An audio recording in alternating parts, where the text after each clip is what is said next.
Huhulihin na nga simula December 1 ang mga e-bikes at e-trikes na makikitang babiyahe sa mga major thoroughfares o mga pangunahing kalsada sa pagtalakay sa budget ng Department of Transportation para sa 2026.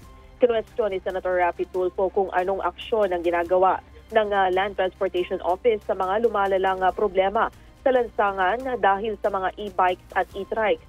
Tinukoy ni Tulfo na mga e-bikes at e-trikes ang hari na ngayon ng kalsada at matinding kakumpetensya ngayon ng mga lehitimong tricycle drivers at operators. Pero hindi anya tulad sa mga tricycle na dumaan sa butas ng karayom bago makapagpasada, ang mga e-bikes at e-trikes ay nakikita sa mga malalaking lansangan. Nagsasakay na rin ng mga pasahero kahit walang lisensya at kahit walang insurance na malaking problema kapag nasangkot sa aksidente sa kalsada.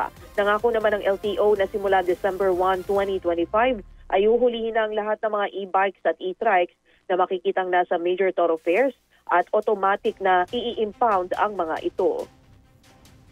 Nag-commit po ang ating bagong LTO head, si Asika Lacanilaw, that by December 1, huhulihin na po lahat po ng mga e-trikes na nasa kalye. Ayan, kayo mga na e-bike, e-trikes, December 1, wag na muna kayo mamasada.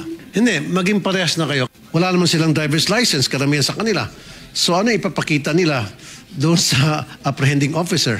Your Honor, according to LTO and the DOTR, automatic impound na. Kasi po yung nakikikwenta nyo, dilema po talaga eh. Minsan, Bibigyan naman ng leeway na makabiyahe ang mga e-bikes at e-trikes, pero ito ay sa loob lamang ng mga barangay at subdivision.